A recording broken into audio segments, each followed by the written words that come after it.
The bullet missed Florence Garrett's head by inches, shattering the window of the general store behind her as she dove behind a water trough in the dusty street of Cheyenne, Wyoming territory, in the scorching summer of 1878. Her heart hammered against her ribs as she pressed herself flat against the worn wood. Her traveling dress already covered in dust and grime from 3 weeks on the road. She had come west seeking refuge from her past, not expecting to arrive in the middle of what appeared to be a bank robbery gone wrong. Men shouted, horses screamed, and more gunfire erupted across the main thoroughfare. Florence squeezed her eyes shut, clutching her carpetbag to her chest. Inside were all her worldly possessions, which amounted to 2 dresses, a photograph of her deceased parents, and the last $40 to her name. She had left Philadelphia after her aunt passed away, the woman who had raised her after her parents died of consumption when Florence was 12. At 22 years old, Florence had no other family, no prospects, and nothing waiting for her in the crowded eastern city, except debt collectors seeking payment for her aunt's medical bills. The West had seemed like an answer, a place where she could disappear and start fresh.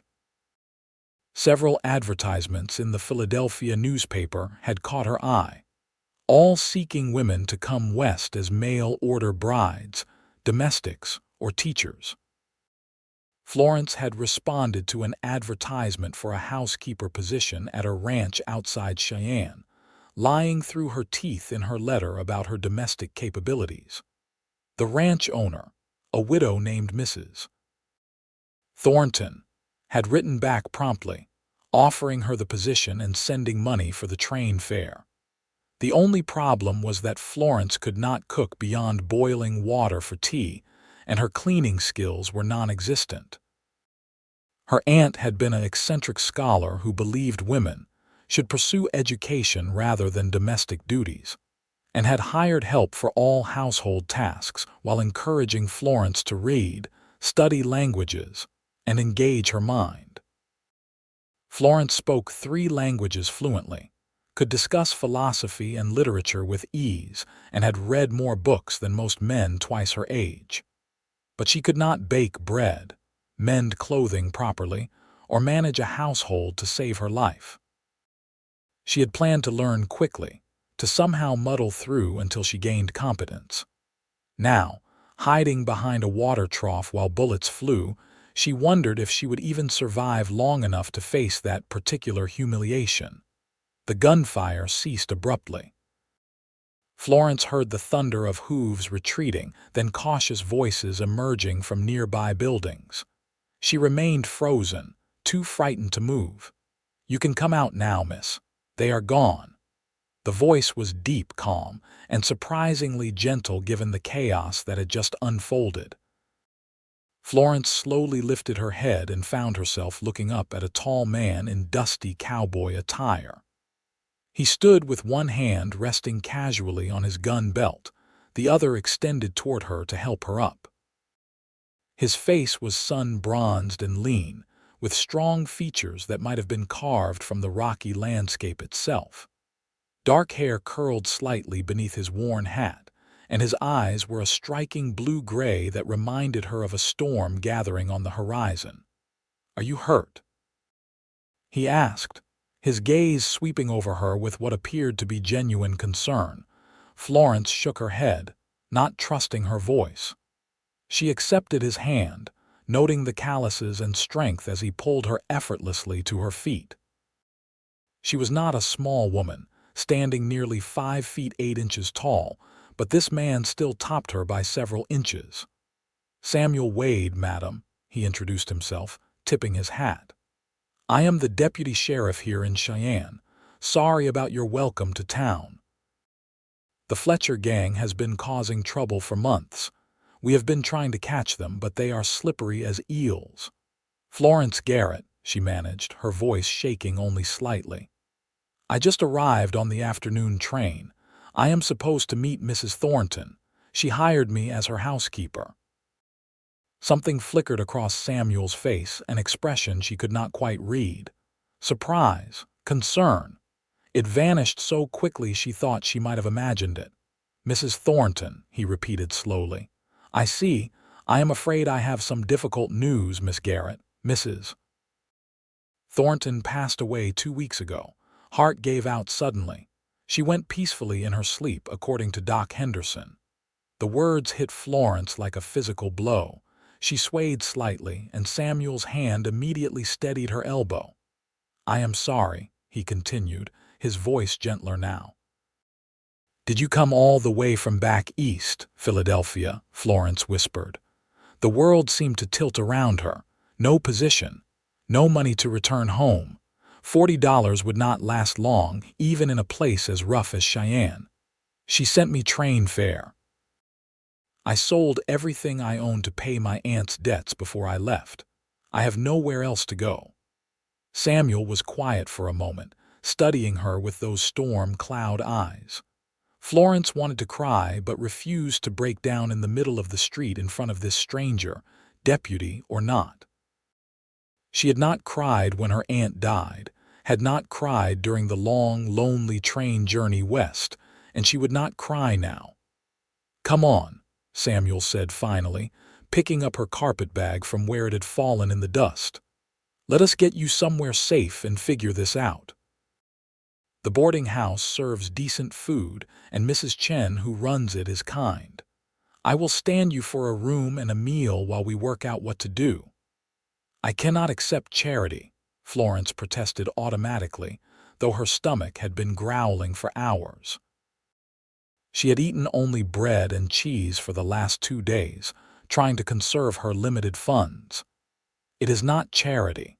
Consider it the town's apology for you nearly getting shot on your first day here. We like to make a better impression on new arrivals."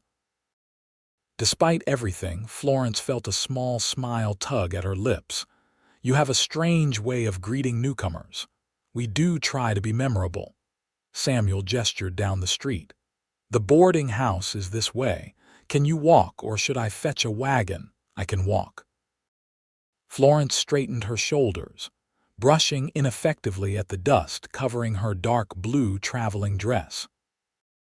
Her hat had come unpinned during her dive for cover, and she was certain she looked a complete mess, but pride kept her chin up as she walked beside Samuel through the dusty streets of Cheyenne.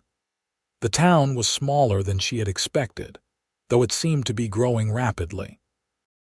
New construction was evident everywhere, with the skeleton frames of buildings rising alongside established businesses. The railroad had brought prosperity and expansion, transforming what had been a rough frontier settlement into something approaching a real town. Still, it was nothing like Philadelphia with its brick buildings, cobblestone streets, and endless crowds. Here, everything felt raw and unfinished, as if the town itself was still deciding what it wanted to become. The boarding house was a 2-story wooden structure painted a cheerful yellow, with white trim around the windows and a wide porch. A sign hung above the door reading, "Chen's Boarding House Clean Rooms, Good Food, Reasonable Rates." Samuel held the door open for her, and they stepped into a simple but spotlessly clean front hall.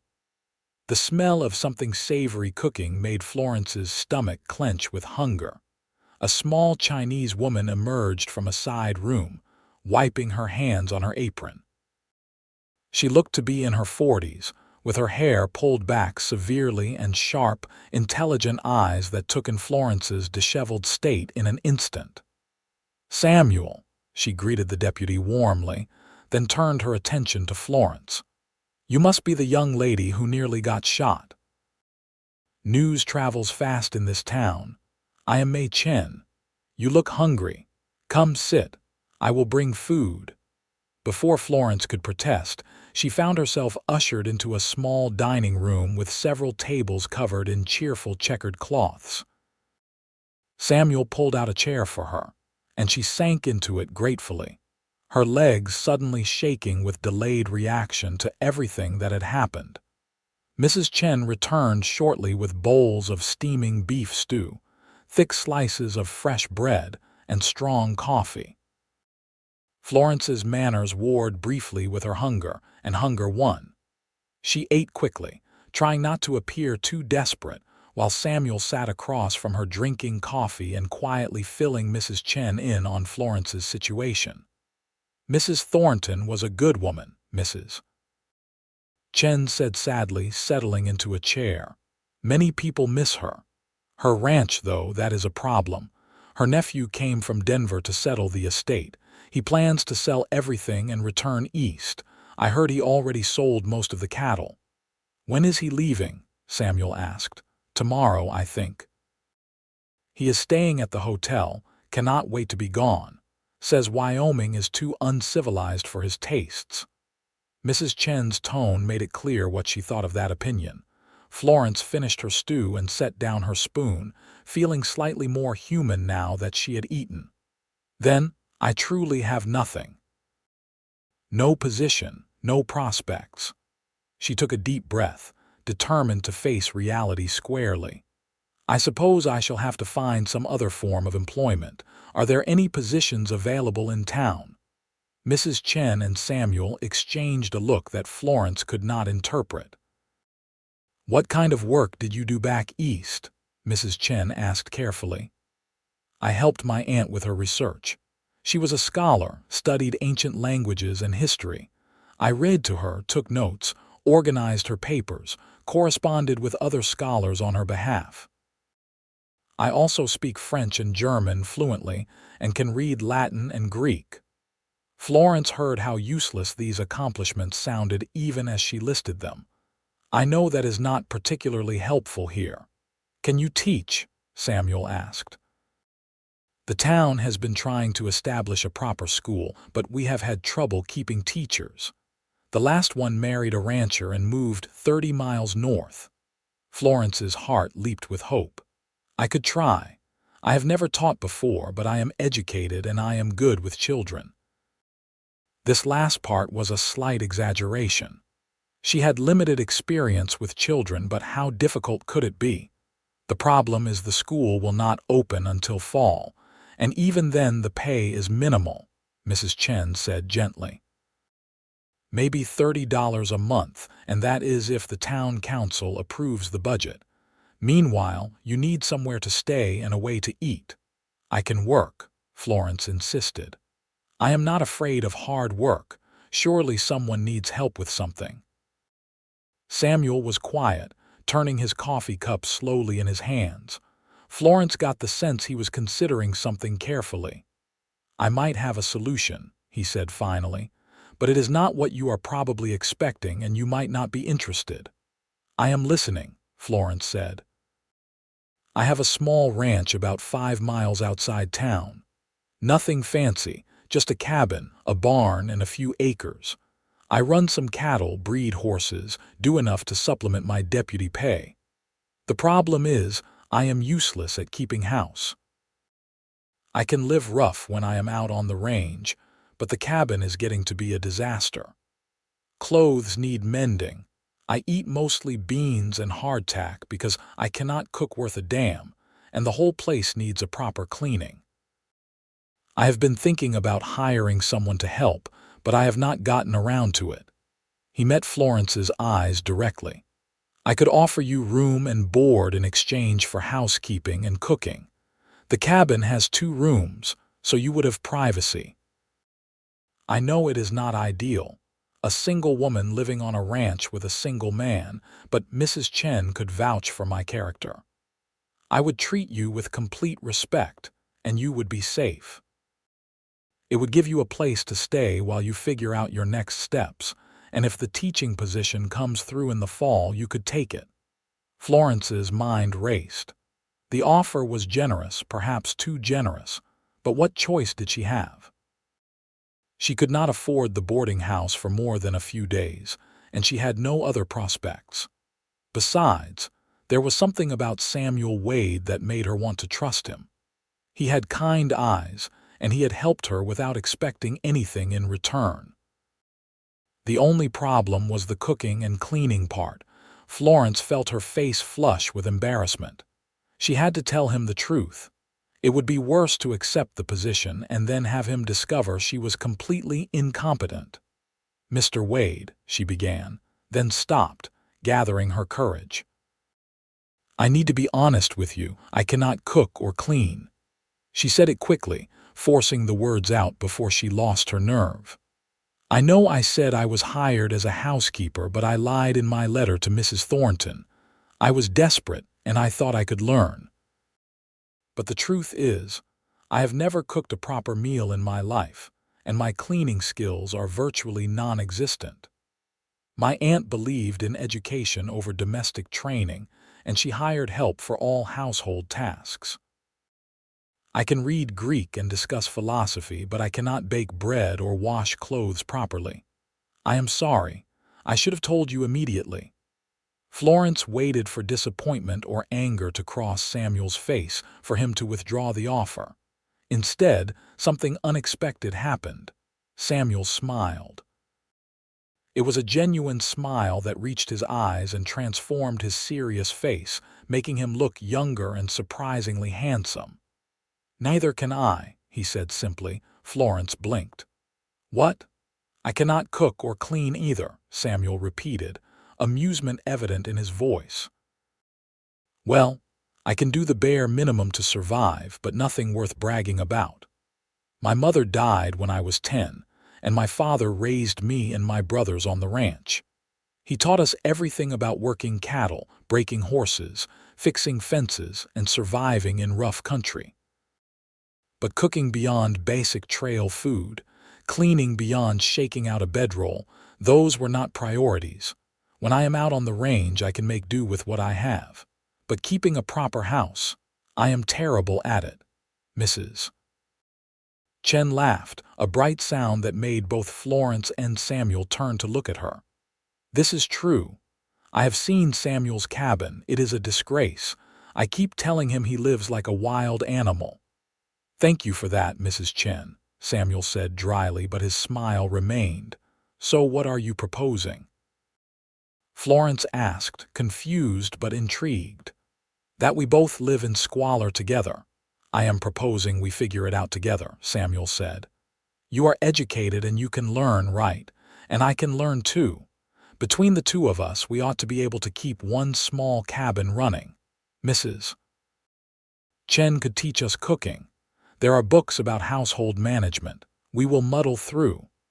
"This is crazy," Florence said, but she found herself smiling despite her doubts. "Maybe," Samuel agreed, "but it solves both our problems. You need a place to stay and I need help with the ranch. Plus, you could help me with paperwork and correspondence. Being deputy means endless reports and forms, and my handwriting is barely legible.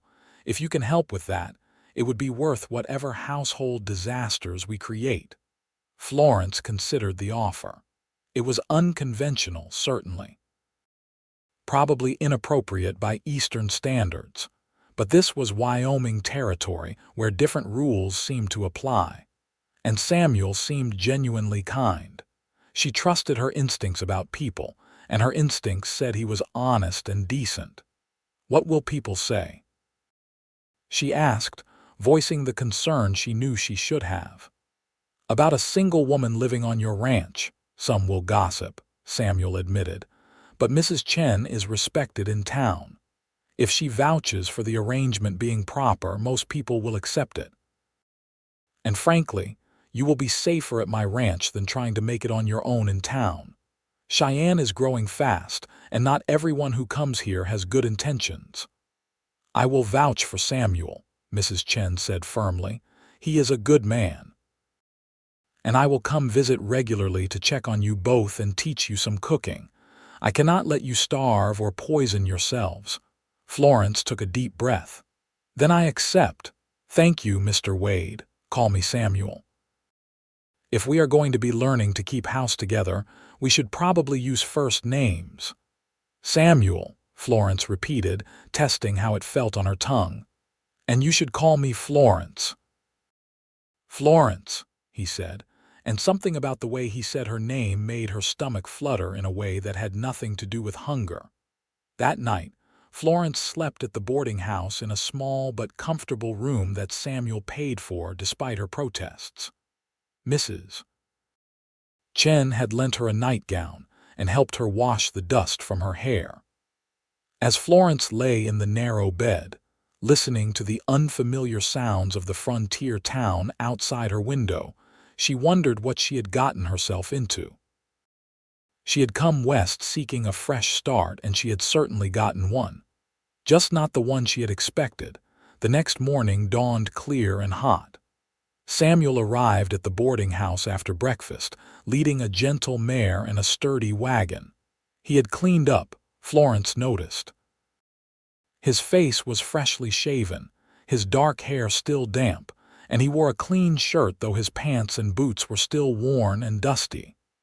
"Ready?" he asked, loading her carpetbag into the wagon. "As I will ever be," Florence replied, accepting his hand up onto the wagon seat. Mrs. Chen appeared with a large basket covered with a checkered cloth. "Food for today and tomorrow," she announced, handing it up to Florence. "Day after tomorrow, I come teach you both to cook something edible. Try not to burn down the cabin before then." "Your confidence in us is inspiring," Samuel said, but he accepted the basket gratefully. The ride out to Samuel's ranch took about an hour, following a well-worn trail that wound through rolling grasslands dotted with sagebrush. Mountains rose in the distance, their peaks still topped with snow despite the summer heat. The sky was a blue so vast and bright it almost hurt to look at, nothing like the hazy, crowded skies of Philadelphia. Florence found herself relaxing as they drove, lulled by the steady clip of the horses' hooves and the warmth of the sun. Samuel did not seem to feel the need to fill the silence with constant conversation, which she appreciated. Instead, he pointed out landmarks occasionally, telling her about the land and its history. "That creek is part of my property line." He indicated a line of cottonwoods marking where water ran. "It does not dry up even in the worst summers, which is why I chose this land. Good water is everything out here." "How long have you had the ranch?" Florence asked. "About 5 years. I came to Wyoming from Texas with my brothers after the war. We were looking for fresh land, a place to start over. My older brother Martin went up to Montana, and my younger brother James headed to Colorado. I liked Wyoming, so I stayed. Got hired as a deputy to supplement income while I built up the ranch. Eventually, I want to run cattle full-time, but for now, I need the deputy pay to make it work." "Were you in the war?" Florence asked carefully. She knew many men did not like to talk about it. At the end, "I was barely 16 when I enlisted, lied about my age, saw enough to know I never want to see anything like it again." Samuel's voice was flat, and Florence sensed pain beneath the words. "My father was a doctor in Philadelphia," she offered. "He treated wounded soldiers in the hospitals there. The things he saw haunted him. He died not long after the war ended. My mother always said it was the consumption that took him, but I think his heart was broken by everything he had witnessed." "War breaks a lot of things," Samuel said quietly, "but we keep going. We build new lives. It is all we can do." They were silent for a while after that, but it was a comfortable silence, a shared understanding of loss and survival. The ranch appeared as they crested a low hill. It was modest but appealing, Florence thought. The cabin was small but solidly built, with a stone chimney and a covered porch. The barn was larger, well-maintained, with a corral beside it where several horses grazed. Beyond that, she could see cattle dotting the grassland, grazing peacefully. "It is not much," Samuel said, and Florence detected a note of uncertainty in his voice, as if he worried what she might think. "It is beautiful," she said honestly. "Peaceful, so much space and sky. Philadelphia felt crowded and dirty. This feels like you can breathe." Samuel smiled at that, clearly pleased. That is exactly why I love it out here. Come on, let me show you inside. Fair warning, it is not pretty. He had not exaggerated. The cabin's interior was a disaster. The main room served as both kitchen and living area, with a stone fireplace dominating one wall.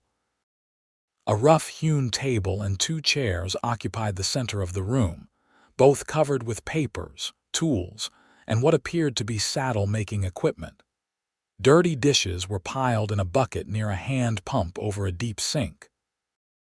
Clothes were draped over every available surface, and a thick layer of dust covered everything that was not actively being used. "Oh my," Florence breathed. "Told you," Samuel said sheepishly. "The bedroom is through there." He pointed to a door on the left. "I will move my things to the loft. There is a ladder in the barn. I can set up a bed up there. You take the bedroom." "I cannot kick you out of your own room," Florence protested. "You are not kicking me out, I am offering. The loft is fine for me. I have slept in worse places. Besides, you need privacy and a door that closes." "It is the proper thing to do." Florence looked around the chaotic cabin and felt a laugh bubbling up despite herself. "What have we gotten ourselves into?" Samuel laughed too, a rich, warm sound. "An adventure. Want to start with trying to clear the table so we can eat the food Mrs. Chen sent?" "That seems manageable." They worked together for the rest of the morning, making a dent in the chaos. Samuel moved his clothes and personal items to the loft, which he accessed via a sturdy ladder attached to the wall.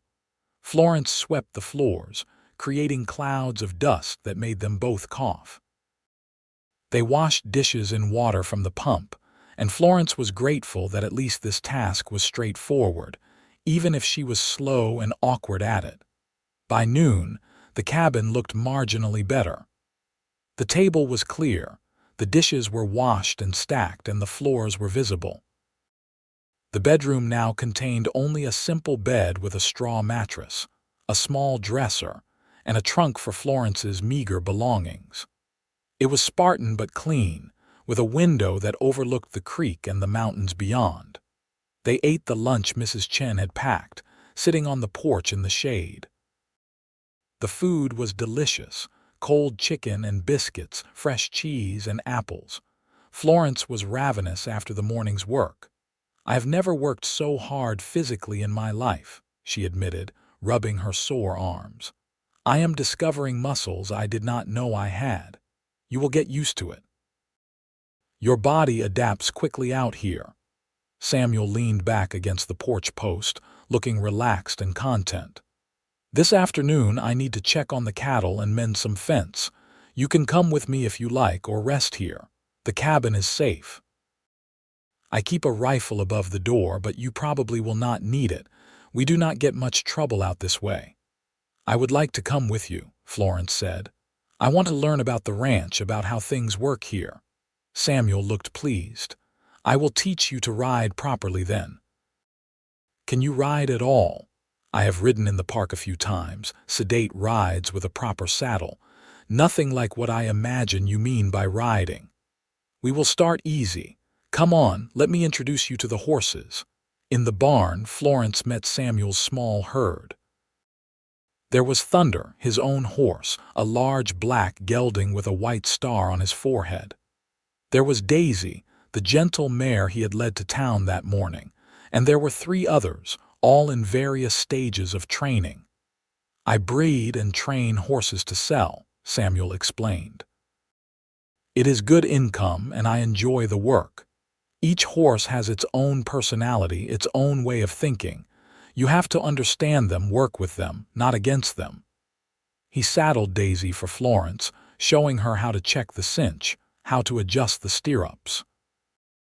Then he helped her mount, his hand steady on her waist as he boosted her up. Florence tried to ignore the warmth of his touch, the strength in his hands. "Sit up straight, heels down, hands soft on the reins. Daisy is well trained. She will follow Thunder, so just let her do her thing while you get used to the motion." They rode out across the grassland at an easy walk. Samuel pointing out the boundaries of his property, showing her where the cattle liked to graze, explaining how he managed the water sources and the grazing rotation. Florence listened intently, fascinated by this world so different from anything she had known. "You really love this, do not you?" she observed, watching his face as he talked about the land. "I do. My whole life I wanted a place of my own.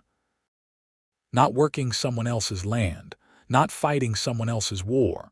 Just me, building something that matters, something that lasts. It is hard work and some years are better than others. But it is mine, you know." "I know," Florence said softly. "Or at least I think I am starting to understand.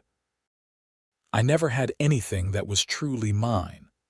I always lived in my aunt's house, followed her rules, existed in her shadow. Not that she was unkind, but I was always just helping with her work, her dreams. I have never even known what my own dreams might be." "Maybe you will find them out here," Samuel suggested. "Wyoming territory is a good place for fresh starts and new dreams." They rode for hours that afternoon, and by the time they returned to the cabin, Florence was sore in places she had never been sore before. But she felt alive, invigorated by the work and the sun and the vast open spaces. She had spent so many years in stuffy rooms surrounded by books and papers. This physical world of animals and land and sky was a revelation. That evening, they attempted to cook dinner with the supplies Mrs. Chen had included. It was a disaster. Florence burned the beans and somehow managed to make bread dough that was simultaneously too wet and too dry. Samuel's attempt at frying bacon resulted in charred strips that were inedible. They ended up eating more of Mrs. Chen's leftovers and laughing at their complete failure. "She's going to have her work cut out for her teaching us," Florence said, scraping the burned beans into the slop bucket for the pigs Samuel kept behind the barn. "At least we tried," Samuel said. "That has to count for something." "Does it though?" Florence countered, but she was smiling. Over the next few days, they fell into a routine. Samuel taught Florence to ride better, to help with basic ranch tasks like feeding the animals and checking water sources.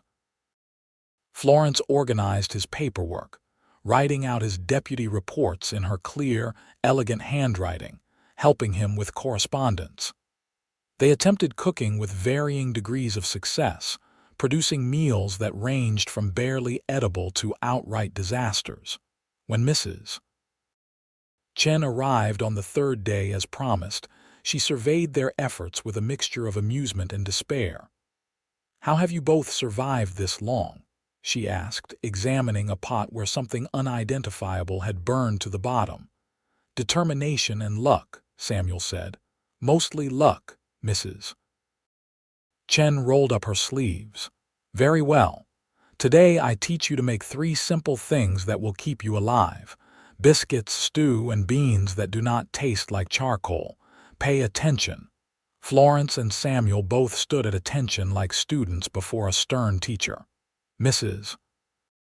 Chen walked them through each recipe step by step, making them repeat the processes until they could do them without guidance.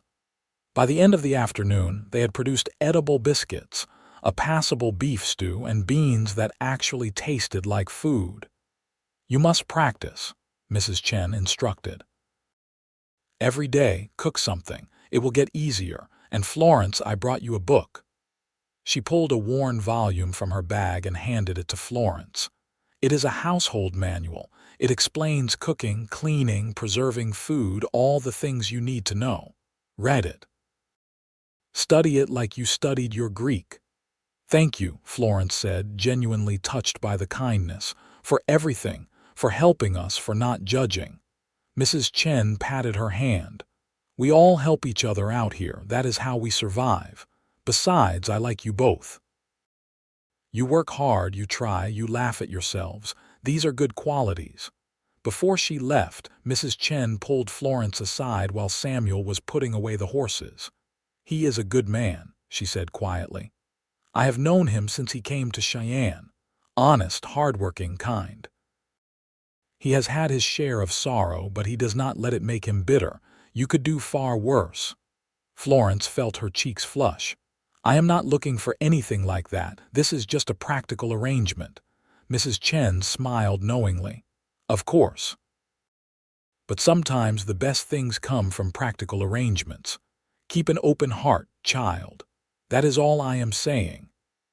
After Mrs. Chen left, Florence sat on the porch watching the sun set behind the mountains, painting the sky in shades of orange and purple. Samuel joined her, 2 cups of coffee in hand. They had finally mastered making coffee that did not taste like mud. "What are you thinking about?" he asked, settling onto the porch steps beside her. "About how strange life is. A month ago, I was in Philadelphia preparing for my aunt's funeral, thinking my life was over. Now I am in Wyoming territory, living on a ranch, learning to cook and ride horses. If someone had told me this would happen, I would have thought them insane." "Are you sorry you came?" Samuel asked. Florence considered the question seriously. "No. I am terrified half the time and sore the other half, and I have no idea what I am doing. But I am not sorry. For the first time in my life, I feel like I am actually living instead of just existing in someone else's story. Does that make sense?" "Perfect sense," Samuel said. "That is exactly how I felt when I came west, like I could finally breathe, finally be myself instead of what everyone expected me to be." They sat in comfortable silence, sipping their coffee as the stars began to emerge in the darkening sky. Florence found herself acutely aware of Samuel's presence beside her, the solid warmth of him, the easy companionship that had developed between them in such a short time. She had never had a friendship like this with a man before. In Philadelphia, men and women moved in carefully separated spheres, interactions governed by strict rules of propriety. Here, those rules seemed less rigid, and she found she liked the freedom of it. The weeks passed quickly. June gave way to July, and the weather grew hotter. Florence's skin turned golden from the sun, and her soft hands developed calluses. She learned to cook simple meals reliably, though anything complex still eluded her. She learned to milk the cows Samuel kept, to gather eggs from the chickens, to recognize when an animal was sick or injured. She learned to shoot the rifle, standing on the porch while Samuel positioned cans on fence posts and taught her how to aim, how to breathe, how to squeeze the trigger gently. "You are a natural," he said after she hit 3 cans in a row. "Good eye, steady hands." "I think I am just a good student," Florence replied, but she felt proud of herself nonetheless. She also learned about Samuel, gathering details bit by bit through their conversations and shared work. She learned that he was 25 years old, 3 years older than herself. That he had been engaged once, to a girl in Texas, but she had died of fever a month before their wedding. That he sent money to his father every month, helping support the old man who still ran the family ranch in Texas with the help of hired hands. That he loved reading but rarely had time for it. That his favorite food was pie, though he had never successfully made one. That he dreamed of expanding his ranch to run several hundred head of cattle. In turn, Florence shared her own stories. Her happy childhood before her parents died. Her eccentric aunt who insisted Florence learn Latin and philosophy. Her love of languages and literature. She told him about the pressure she had felt in Philadelphia, the expectations that she marry well, despite having no fortune or connections. The relief she had felt when those expectations dissolved after her aunt's death, and she realized she could simply leave, start fresh somewhere new. "Do you miss it?" Samuel asked one evening as they sat on the porch after supper. "The city, the culture, the things you had access to there." "Sometimes I miss the libraries," Florence admitted. "The theaters, the lectures, the stimulation of ideas and learning. but I do not miss the crowds, the noise, the constant judgment. And I am finding that I can still read and learn here. I just learn different things. Practical things mixed with books. Maybe that is a better balance. You can order books through the general store, Samuel said. It takes a while for them to arrive, but Mr. Patterson keeps catalogs. And there is talk of starting a lending library in town. You could help with that when the teaching position starts in the fall. If it starts, if the town council approves it. If they want someone with no teaching experience. Florence tried not to get her hopes up too much. They will approve it and they will want you. You are clearly educated, you are patient, and you care about learning. That is what matters. Plus, half the town has heard by now that you are helping me with my reports and correspondence. People are impressed, Florence laughed. Impressed that I can write clearly. That is a low bar. You would be surprised how many people cannot. Anyway, I think you will be a fine teacher. The children will love you. How do you know? Samuel smiled. Because you never talk down to anyone. You explain things clearly without making people feel stupid for not knowing. That is a rare quality. I see it in how you interact with everyone in town when we go for supplies. It was true that Florence had begun to know the people of Cheyenne. They made the trip to town every week or so for supplies, and so Samuel could check in at the sheriff's office. Florence had met the shopkeepers, the blacksmith, the doctor's wife, the other ranchers and their families. Most people had been welcoming, curious about the educated Eastern woman living at Deputy Wade's ranch, but not judgmental. Or if they were judging, they kept it to themselves. There had been one uncomfortable moment at the general store when a woman Florence did not recognize had made a pointed comment about impropriety and moral standards. Mrs. Chen, who happened to be present, had immediately stepped in with a sharp retort about how some people should mind their own business before casting stones, especially given certain rumors about the woman's own past. The woman had left in a huff, and Florence had been grateful for Mrs. Chen's fierce defense. People will talk, Mrs. Chen had said afterward, but most talk because their own lives are dull. Ignore them. Anyone who matters knows you are both good people. By late July, Florence realized something alarming. She was falling in love with Samuel Wade. It had crept up on her slowly, disguised as friendship and partnership. But somewhere between learning to make biscuits together and laughing over their failed attempts at doing laundry properly, between evening rides across the grasslands and quiet conversations on the porch, her feelings had shifted into something deeper. She noticed the way her heart lifted when he smiled, the way she looked forward to their shared meals and evening talks, the way her breath caught when his hand brushed hers accidentally, the way she studied his face in the lamplight when he was focused on reading through his papers, admiring the strong lines of his jaw, the way his hair fell across his forehead. It terrified her. Florence had no experience with romantic love.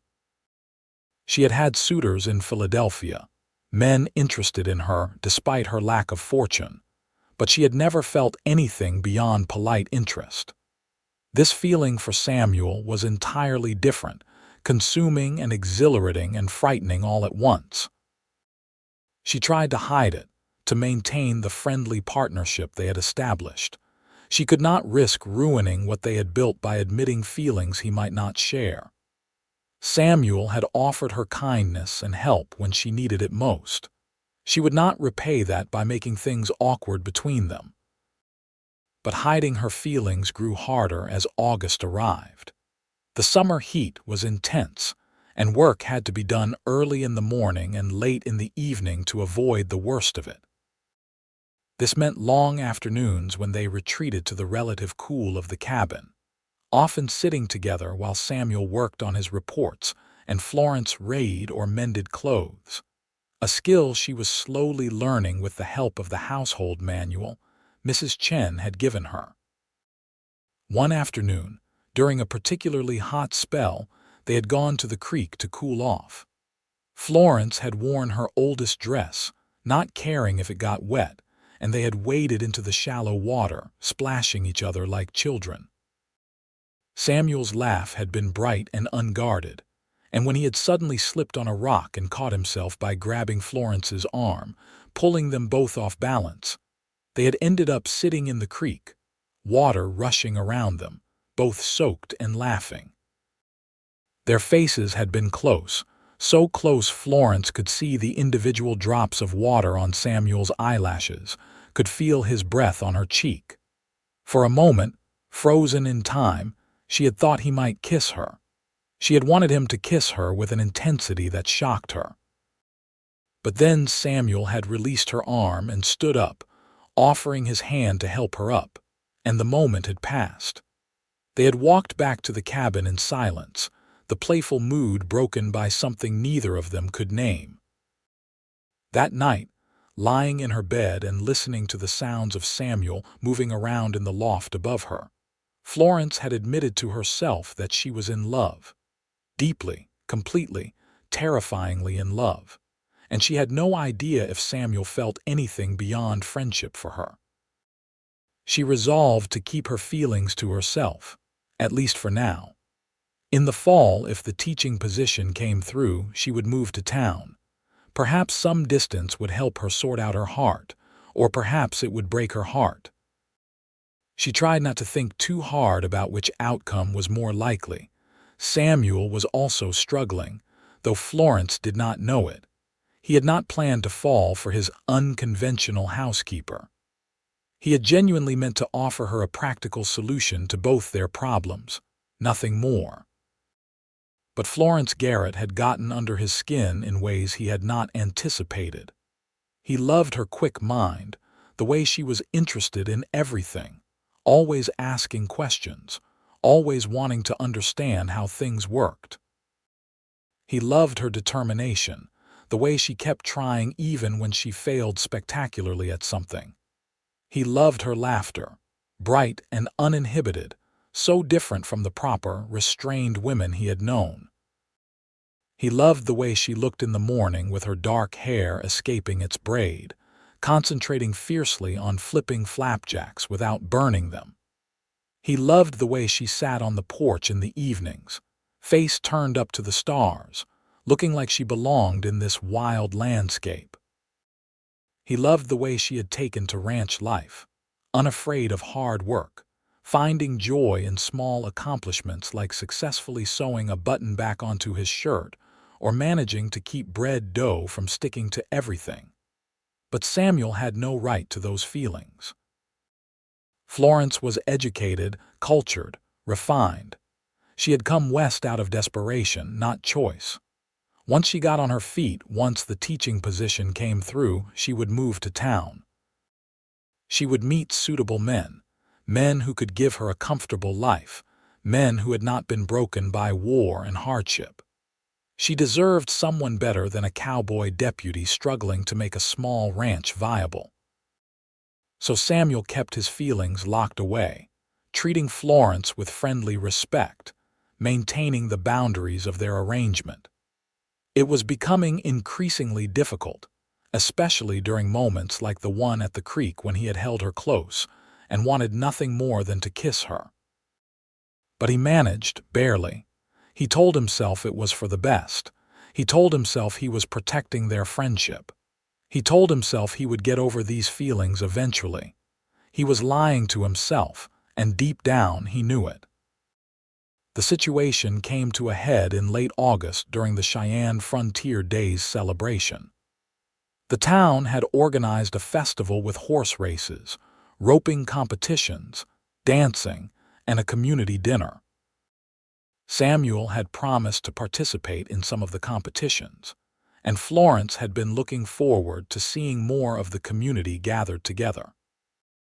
They rode to town in the wagon early that morning, Florence wearing her best dress, a deep green cotton that brought out the color of her eyes, now more hazel than gray after weeks in the sun.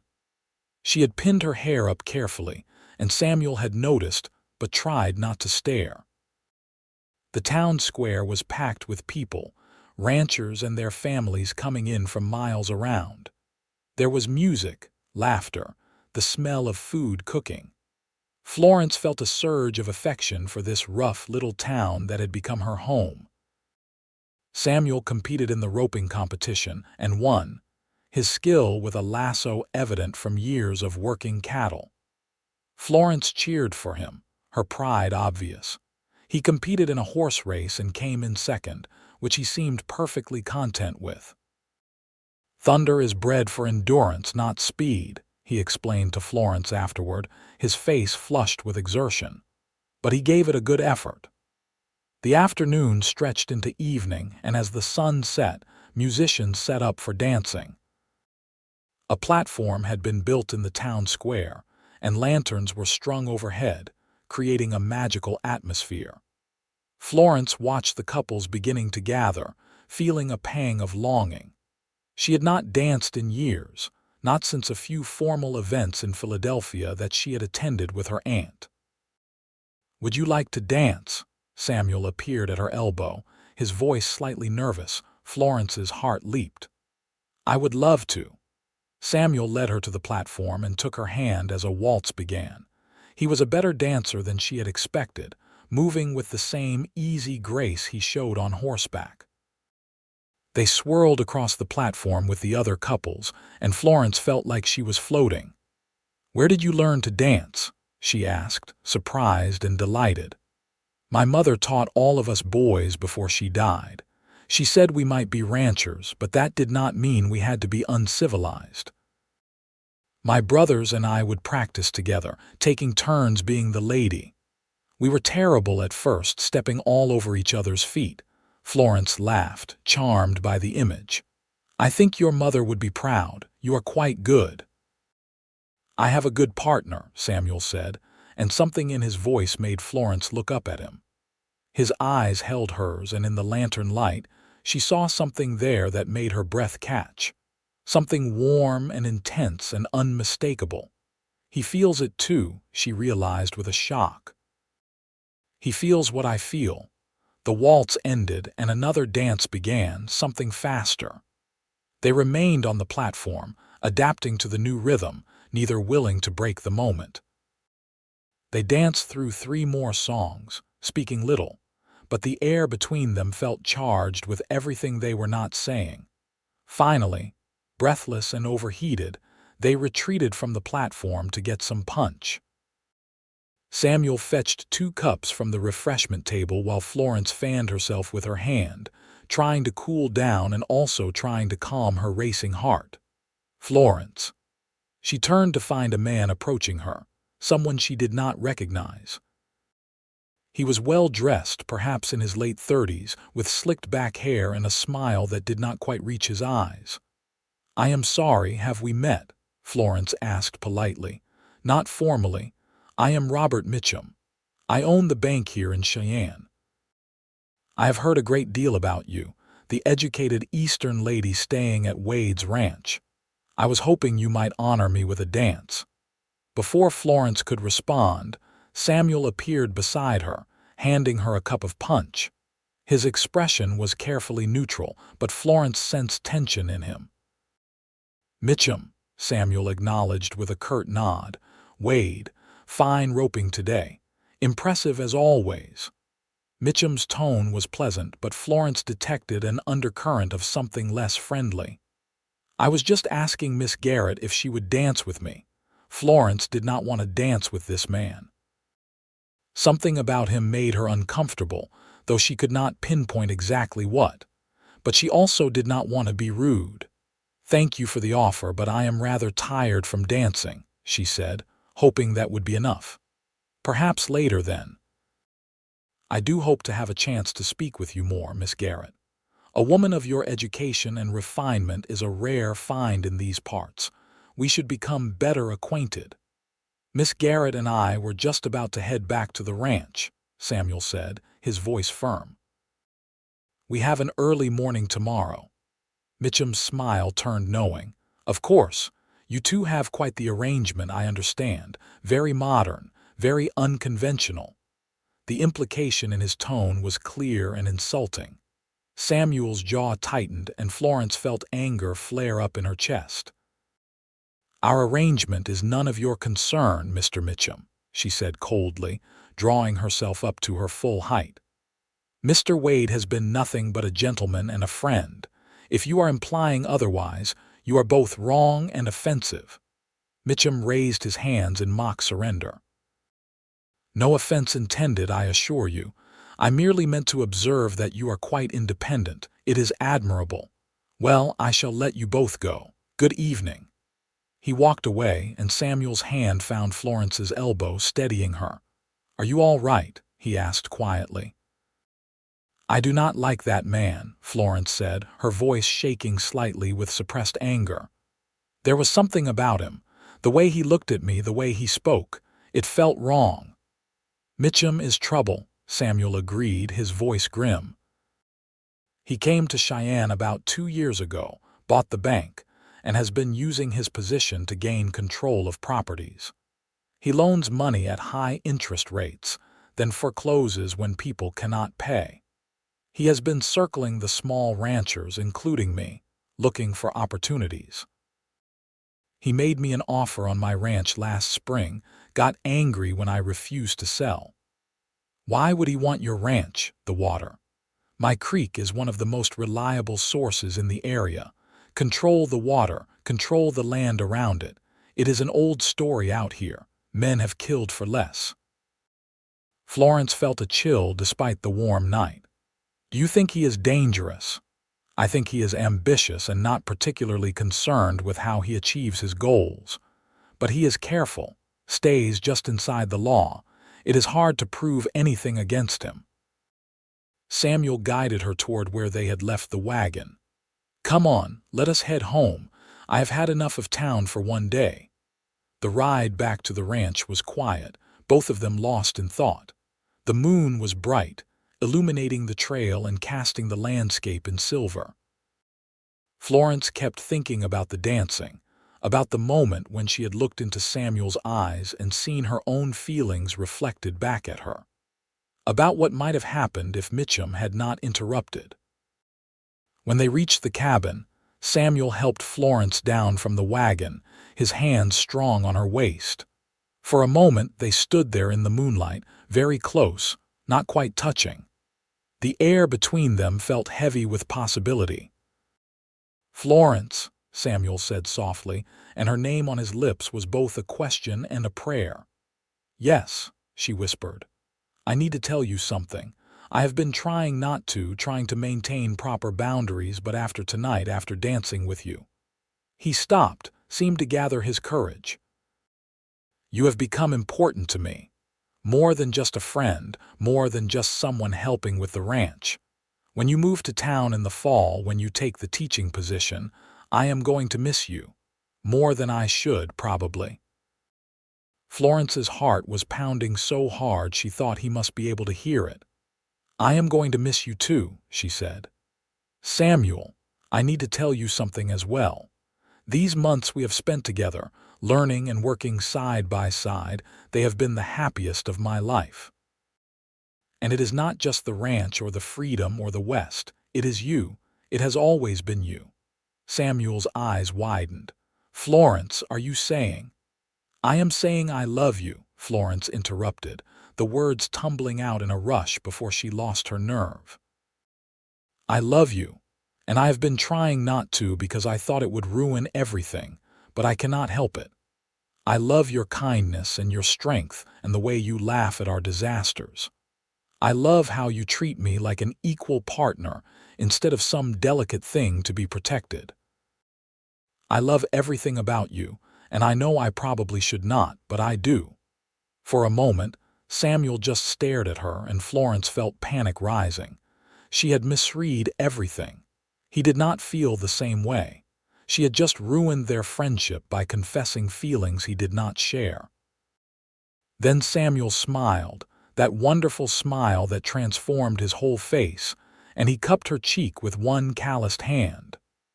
"I love you too," he said, his voice rough with emotion. I have been falling in love with you since the first day, when you told me you could not cook or clean, and I realized we were two disasters trying to figure out life together. You are brave and smart and funny and beautiful, and you make me happier than I ever thought I could be. I love you, Florence Garrett. Then kiss me, Florence whispered, and Samuel did. It was nothing like the chaste kisses she had received from the few suitors in Philadelphia. This was fire and hunger and tenderness all mixed together. Samuel's arms came around her, pulling her close, and Florence wrapped her arms around his neck, losing herself in the sensation of his lips on hers, the solid warmth of his body against hers. When they finally broke apart, both breathless, Samuel rested his forehead against hers. "Marry me," he said. "I know we have only known each other a few months, and I know I am not what you probably imagined for yourself, just a cowboy trying to make a go of a small ranch. But I love you, and I will spend every day trying to make you happy. Marry me, Florence." "Yes," Florence said without hesitation. "Yes, 1,000 times yes. You are exactly what I want, Samuel. A partner, a friend, a love. Someone who sees me for who I really am and loves me anyway. Yes, I will marry you." They kissed again, slower this time, savoring it. When they finally went inside the cabin, they sat on the old sofa Samuel had in front of the fireplace, Florence tucked against his side, his arm around her shoulders, both of them marveling at this unexpected turn their practical arrangement had taken. "When should we get married?" Florence asked. "As soon as possible," Samuel said. "We need to do it properly, though, with a minister and witnesses. We can go to town tomorrow, start making arrangements. It will give people less to gossip about if we are married." "I do not care about gossip anymore," Florence said. "But I do want to be your wife as soon as possible. Do you think Mrs. Chen will help me find something to wear? I cannot get married in my old dresses." "Mrs. Chen will be thrilled. She has been hinting for weeks that we should get married. I think she saw this coming before we did." Samuel laughed. "We are going to be terrible at being married, you know. We can barely keep house and neither of us knows what we are doing half the time." "But we will figure it out together," Florence said. "Just like we have been doing. That is all that matters." They talked late into the night, making plans, sharing dreams. Samuel wanted to expand the ranch, maybe hire a hand to help with the work. Florence talked about the teaching position, hoping she could still do that even as a married woman. They talked about children someday, though not right away, both agreeing they wanted time, just the two of them first. They talked about building a larger house eventually, with a real kitchen and maybe even a library for Florence's books. Finally, reluctantly, they parted for the night. Samuel climbed to his loft and Florence went to her bedroom. But as she lay in bed, staring at the ceiling and smiling in the darkness, she heard Samuel call down softly, "Florence?" "Yes, I love you. I love you too." She fell asleep feeling happier than she could ever remember being. The next morning, they rode to town together, both eager to begin the process of planning their wedding. Mrs. Chen was indeed thrilled, immediately taking charge of arrangements with the efficiency of a general organizing troops. "We will have the wedding 2 weeks from today," she announced. "That gives us time to do things properly. Florence, you will stay at the boarding house until the wedding. It is proper. Samuel, you will survive 2 weeks without her help. Pastor Williams can perform the ceremony. We will have a celebration dinner after at my dining room. I will cook. Do not even think about arguing. You two cannot make food for a wedding." Neither Samuel nor Florence thought about arguing. They were too happy to care about the details. Mrs. Chen could plan the entire event, and they would show up and say their vows. That was all that mattered. The next 2 weeks were a blur of activity. Florence stayed at the boarding house, as Mrs. Chen had decreed, but she and Samuel saw each other every day. He came to town to see her, bringing flowers he picked from the wild grasslands, sitting on the porch of the boarding house where they could talk and be together without being completely alone. The separation was difficult after months of constant companionship, but it also built a sweet anticipation for their wedding day. Mrs. Chen had found a seamstress to make Florence a new dress, a beautiful ivory cotton with delicate embroidery at the neckline and sleeves. It was simple but elegant, perfect for a frontier wedding. Samuel bought a new suit, dark and well-fitted, and got his hair properly cut. The town was surprisingly supportive of their upcoming marriage. People who had been slightly skeptical about their living arrangement seemed relieved that they were making things official. Many offered congratulations and best wishes. Even the few who had been openly critical seemed to accept that genuine affection and intention to marry made their previous situation respectable. The only person who seemed less than pleased was Robert Mitchum. Samuel encountered him at the general store 3 days before the wedding. "Congratulations on your upcoming marriage, Wade," Mitchum said, his tone pleasant but his eyes cold. "Miss Garrett is quite a catch. I am surprised you convinced her to stay in this rough country when she could surely do better elsewhere." "Florence is marrying me because she wants to," Samuel said evenly, keeping his temper in check. "We love each other. It is as simple as that. Love. How quaint." Mitchum examined a display of canned goods with affected disinterest. "I hope love will be enough when your ranch fails." "And it will fail, Wade. The drought that is coming will see to that. But when you are desperate, when you are drowning in debt, remember that I made you a fair offer. The next offer will not be as generous." Samuel felt anger flare but kept his voice level. "My ranch is not failing and it is not for sale. Not to you, not to anyone. Find some other land to grab, Mitchum." He left the store before the conversation could escalate further, but Mitchum's words stuck with him. There had been a threat underlying them, something more than just business rivalry. Samuel made a mental note to be careful, to watch his back. Men like Mitchum did not take rejection well, but he refused to let worry about Mitchum spoil his happiness. In 3 days, he was marrying the woman he loved. That was all that mattered. The wedding day dawned clear and beautiful, a perfect late August day with just a hint of autumn crispness in the morning air. Florence woke at the boarding house, her stomach fluttering with nervous excitement. Mrs. Chen helped her dress, pinning her hair up in an elegant style and placing a small wreath of wildflowers on her head. "You look beautiful," Mrs. Chen said, her eyes suspiciously bright. "Samuel is a lucky man." "I am the lucky one," Florence said softly. "A few months ago I had nothing and no one. Now I have love, a home, a future. I still cannot quite believe it. Believe it. You both deserve happiness. You both work hard, you are kind, you face challenges with courage and humor. This is right. This is good." The ceremony took place in the small church at the edge of town. It was not a large gathering, but the people who mattered were there.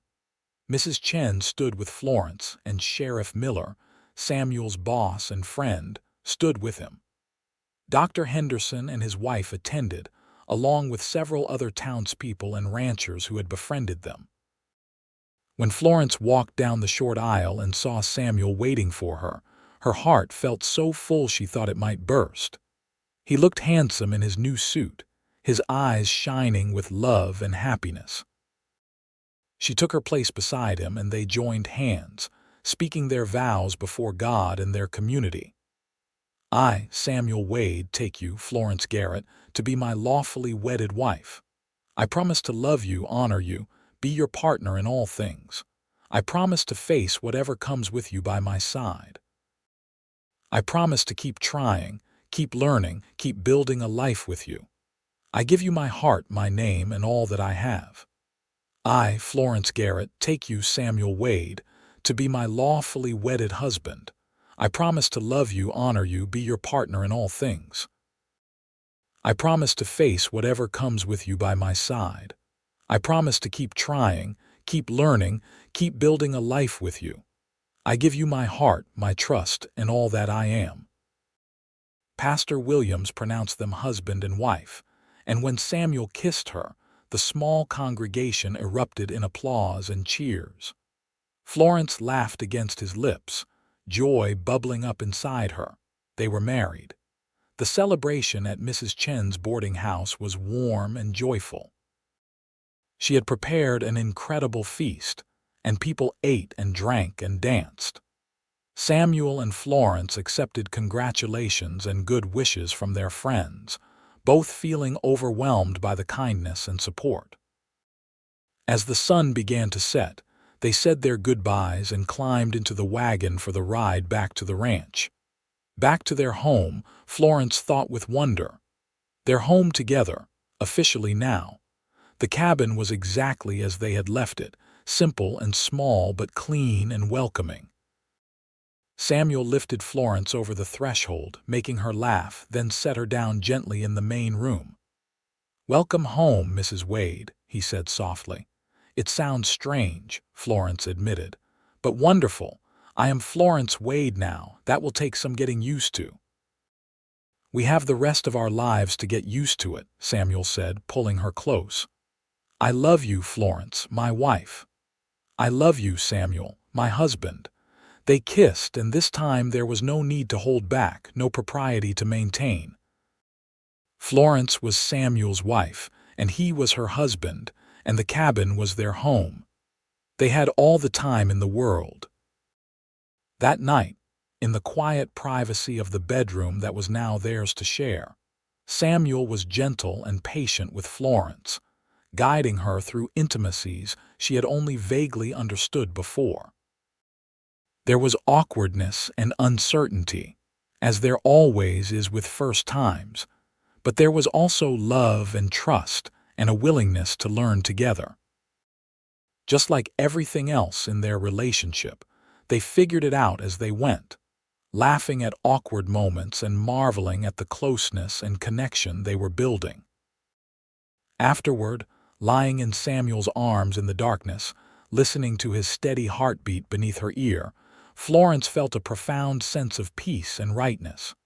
This was where she belonged. This was what she had been searching for without knowing it. Not just a place, but a person. Not just safety, but love. Not just survival, but partnership. "Are you happy?" Samuel asked softly, his hand stroking her hair. "More than I ever thought possible," Florence answered honestly. "You, so happy I keep thinking I must be dreaming. But you are real, and you are here, and you are mine. I am the luckiest man alive." They talked quietly for a while longer, then drifted off to sleep wrapped in each other's arms, beginning their first night as husband and wife.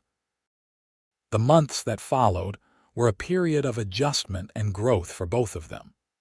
Florence took the teaching position when school started in September, riding to town 3 days a week to teach a classroom full of children ranging from age 6 to 14. She discovered she loved teaching, loved seeing the moment when a concept clicked for a student, loved introducing young minds to the wider world through books and learning.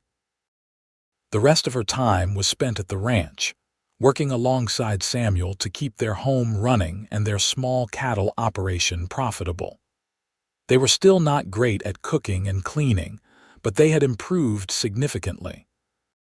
Florence could now prepare several solid meals without disaster, and their cabin stayed relatively clean and organized. They hired a young man named Thomas to help Samuel with the heavy ranch work, which gave them both more time for other pursuits.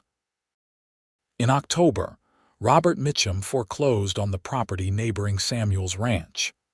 The owner, an older man named Ed Carson, had taken a loan to buy cattle and had been unable to repay it after losing half his herd to disease. Mitchum took possession of the land, including valuable water rights. Samuel was furious when he heard the news. Ed Carson was a good man who had simply had bad luck.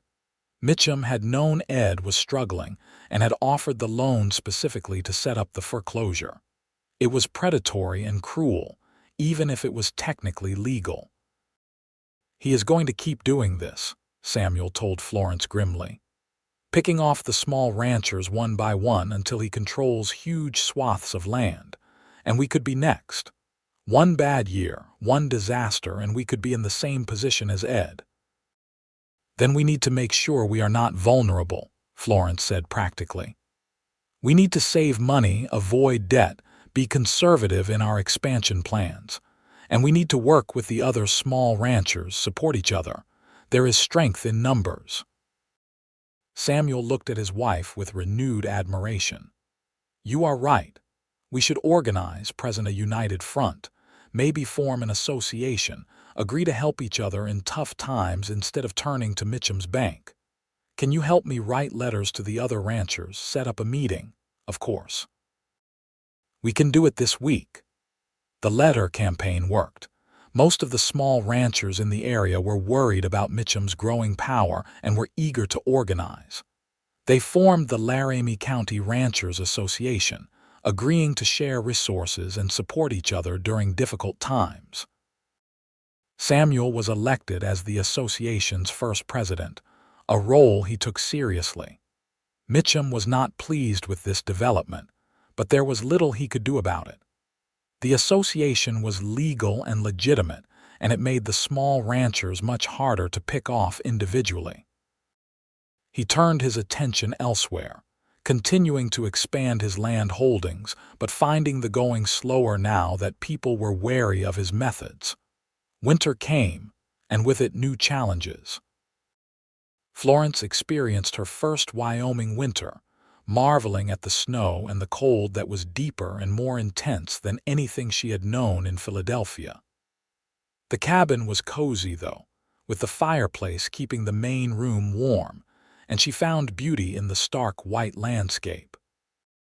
She and Samuel grew even closer during the long winter months, spending evenings reading aloud to each other, playing cards, talking about everything and nothing.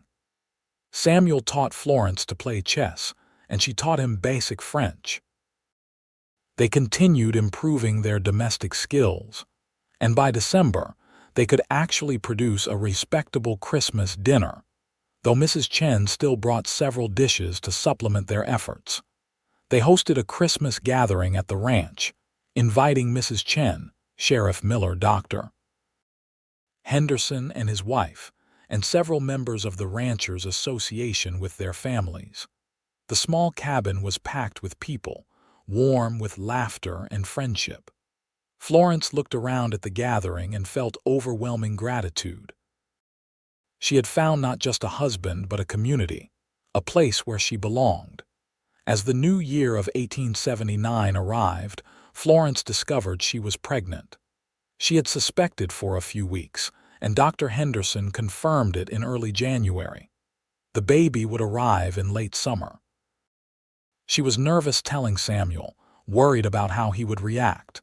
They had agreed to wait a few years before having children, but when she shared the news, his face lit up with pure joy. "A baby," he breathed, then swept her up in a careful embrace. "We are going to have a baby." "Florence, this is wonderful. Are you happy? Are you feeling all right? Do you need anything?" "I am happy," Florence assured him, laughing at his sudden stream of worried questions. "And I feel fine. A little tired, a bit queasy in the mornings, but Dr. Henderson says that is normal. He says I am healthy and the baby seems to be developing well. We need to get ready. The baby will need a cradle and clothes and—" Samuel looked around the cabin as if seeing it with new eyes. "We need a bigger house. This cabin is too small for a family. We should start planning an addition, or maybe build a new house altogether." "We have months to prepare," Florence said gently. "Let us not panic. We will figure it out just like we always do." But Samuel was already making plans, sketching designs for a larger house with multiple bedrooms, a proper kitchen, and even a study where Florence could keep her books and teaching materials. His enthusiasm was endearing, and Florence let him plan, knowing that focusing on practical preparations helped him deal with his excitement and nervousness. Over the following months, Samuel threw himself into preparing for the baby's arrival. He started construction on an addition to the cabin, building 2 new rooms that would give them more space. He built a beautiful cradle from wood he carefully sanded smooth. He bought fabric for baby clothes, and Florence sewed tiny garments with growing skill, her needlework improving through necessity and practice. Her pregnancy progressed normally, though the summer heat made the later months uncomfortable. She had to give up teaching for the final months, but the school board assured her the position would be waiting when she was ready to return. The women of the community, Mrs. Chen prominent among them, rallied around her with advice, gifts, and support. In late August, almost exactly a year after she and Samuel had married, Florence went into labor. It was long and difficult, as first births often are. Samuel paced anxiously while Dr. Henderson attended Florence with Mrs. Chen there to help. For hours, Samuel listened to Florence's cries of pain and felt helpless, terrified something would go wrong. Finally, as dawn broke on a beautiful late summer morning, a baby's cry filled the cabin. Dr. Henderson emerged from the bedroom, tired but smiling. "You have a son," he announced. "A healthy boy with strong lungs, and Florence did wonderfully. She is tired but well." Samuel rushed into the bedroom to find Florence propped up against pillows, exhausted but radiant, holding a tiny bundle wrapped in soft cloth. She looked up at him with tears streaming down her face, tears of joy and relief and overwhelming love. "Meet your son," she said softly. Samuel approached almost reverently, looking down at the small face peeking out from the blanket. The baby had stopped crying and was looking around with unfocused eyes, his tiny mouth working. He was red and wrinkled and absolutely perfect. "He is beautiful," Samuel whispered, carefully sitting on the edge of the bed. "You are amazing. I love you so much." "I love you too." Florence carefully transferred the baby to Samuel's arms, showing him how to support the tiny head. "We need to name him. Do you have any ideas?" They had discussed names, but Samuel had said he wanted to wait until the baby was born to see if a name felt right. Now, looking down at his son, he knew immediately. "Thomas James," he said. "Thomas after my father, James after my brother, if that is all right with you." "Thomas James Wade," Florence said, testing it out. "It is perfect." Their son thrived, growing from a tiny infant into a sturdy baby with Samuel's dark hair and Florence's gray-green eyes. He was a happy child, curious about everything, and his parents doted on him. Samuel proved to be a natural father, patient and playful, while Florence navigated motherhood with the same determination she brought to everything else. When Thomas was 6 months old, Florence returned to teaching part-time, bringing the baby with her to school. The children in her class loved having a baby in the classroom, and the older girls fought over who got to help watch him during recess. It was an unconventional arrangement, but it worked for their family. The ranch continued to prosper. The Ranchers Association had proven valuable, allowing the small operators to share equipment, coordinate cattle drives, and support each other during difficult times. Mitchum had largely left them alone, focusing his predatory practices elsewhere, though Samuel remained wary of him. By the time Thomas was 2 years old, in 1881, the Wade's expanded cabin had become a real house with multiple rooms, a large kitchen, and even a bathroom with running water pumped from their well. It was a point of pride for both of them, a symbol of how far they had come from those early days of disaster and incompetence.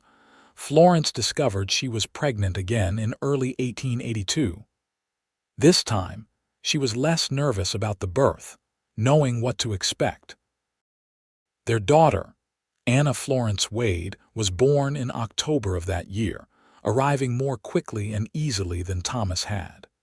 She had Florence's dark hair and Samuel's blue-gray eyes, and her father fell instantly in love. "I have a daughter," Samuel said wonderingly, holding the tiny girl with infinite care. "I have a beautiful daughter." "You are going to spoil her terribly," Florence predicted with amusement. "Absolutely," Samuel agreed without shame. "She is my little girl, that is my right as her father." And he did spoil her, though not so much that Anna became bratty.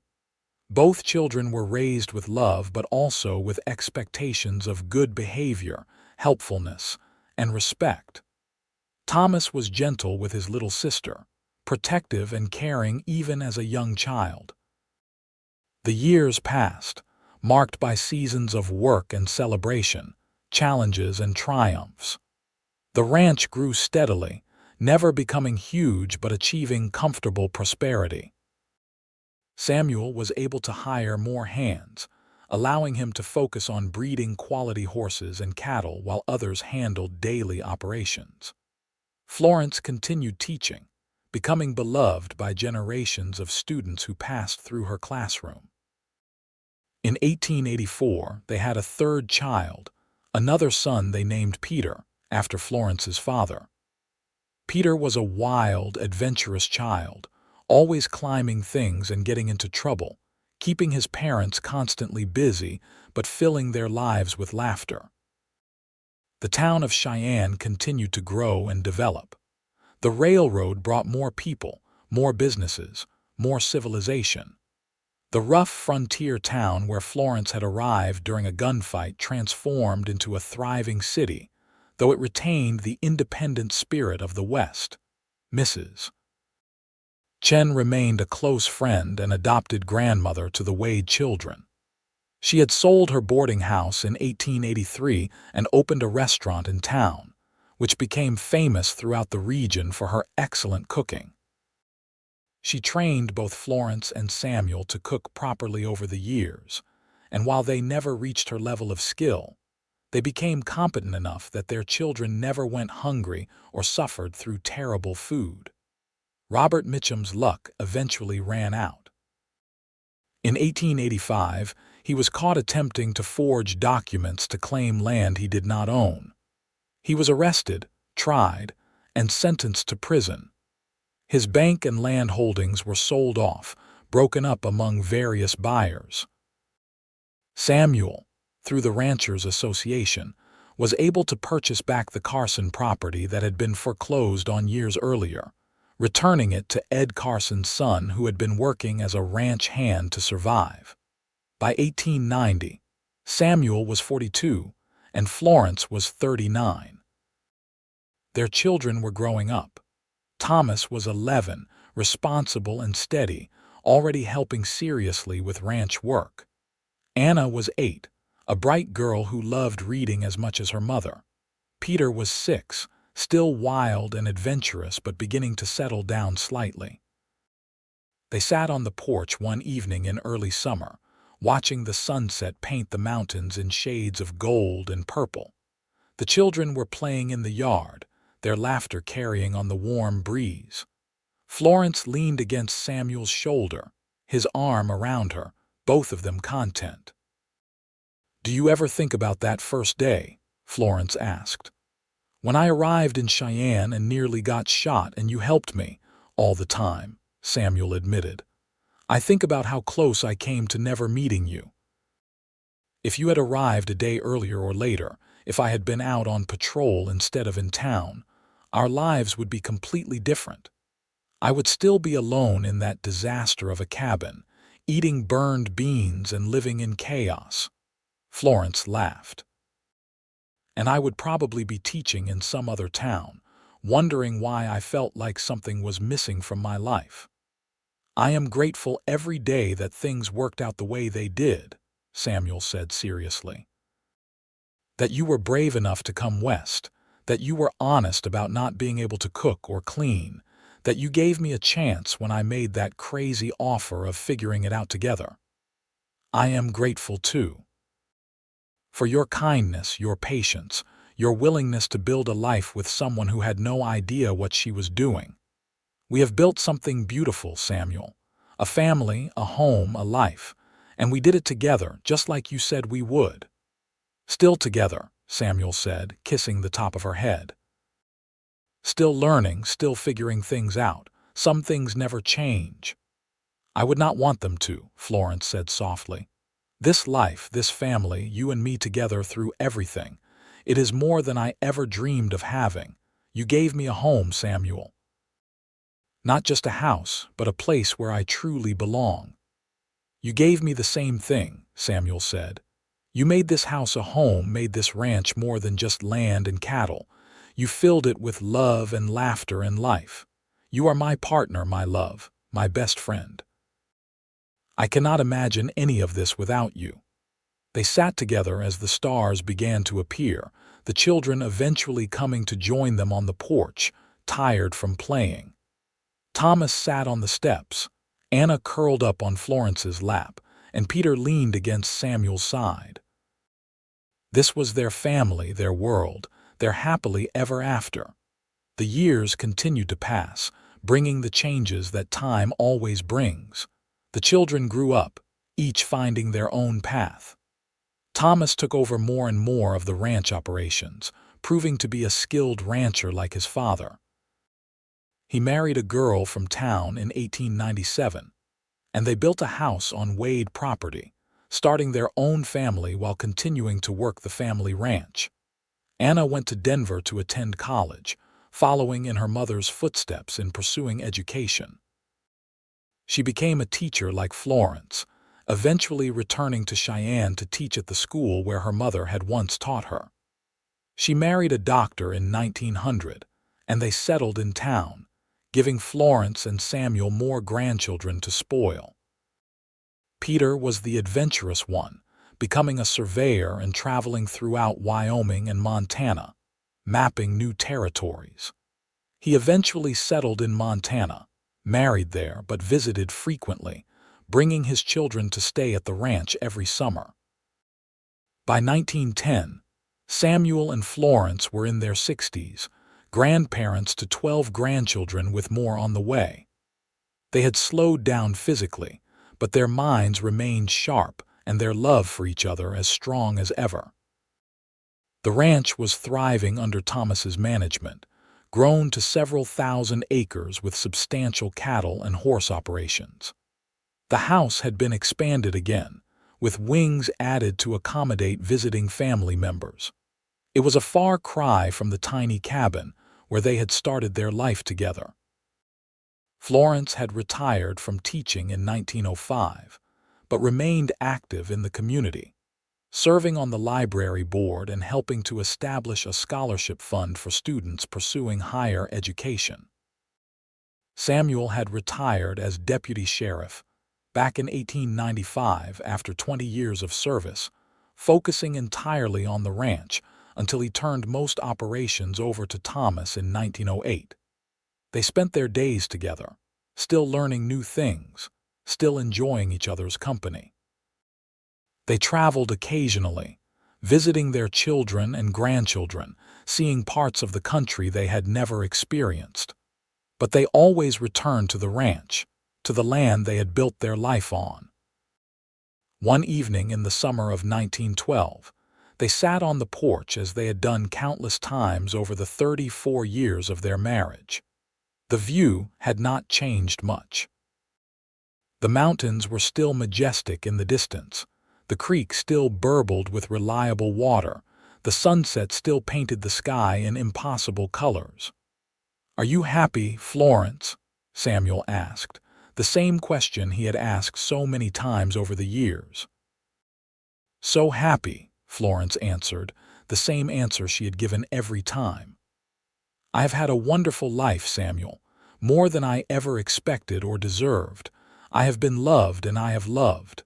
I have raised children and watched them become good people. I have learned and grown and built something meaningful. All because I came west and met a cowboy who admitted he could not cook or clean either." Samuel laughed, the sound still warm and familiar after all these years. Best confession I ever made. Admitting I was a disaster at keeping house gave me the courage to talk to you, to offer a solution that brought us together. We were quite the pair, Florence said, smiling at the memories. Two educated people with no practical skills, trying to run a household. I am amazed we did not starve or burn the cabin down. We had Mrs. Chen to save us, and determination, and each other. Samuel reached over and took Florence's hand, their fingers intertwining automatically. We always had each other. Always, Florence agreed. They sat in comfortable silence as the stars emerged one by one, lighting up the vast Wyoming sky. Inside the house, they could hear the sounds of Thomas's family, grandchildren playing and laughing. Tomorrow, Anna's family would arrive for a visit, and the house would be even fuller, even louder, even more alive. This was their legacy, Florence thought. Not just the land or the ranch or the house, though those were substantial accomplishments. Their real legacy was the family they had built, the love they had nurtured, the example they had set of partnership and determination and figuring things out together. They had started as two strangers, both out of place and uncertain, both lacking the practical skills that frontier life demanded. But they had found each other, admitted their flaws and fears, and chosen to face the challenges together. And in doing so, they had built a beautiful life. "I love you, Samuel Wade," Florence said softly. "Thank you for taking a chance on an Eastern woman who could not cook or clean." "I love you, Florence Wade," Samuel replied. "Thank you for taking a chance on a cowboy who could not do those things either. We figured it out together, did we not?" "We did," Florence agreed, "and I would not change a single thing." They stayed on the porch until the night grew cool, finally heading inside to the warmth and light and family. But first, they stood together looking out at the land they had built their life on, the home they had created together. From that first chaotic day in Cheyenne to this peaceful evening surrounded by family, it had been quite a journey. A journey that started with a confession, a smile, and the willingness to face an uncertain future together. It was a journey that had brought them everything they had ever wanted, everything they had never known to hope for. They walked inside hand in hand, closing the door on another beautiful day, ready to face whatever tomorrow would bring. Together, as they had always been, as they always would be. And in the end, that was all that mattered.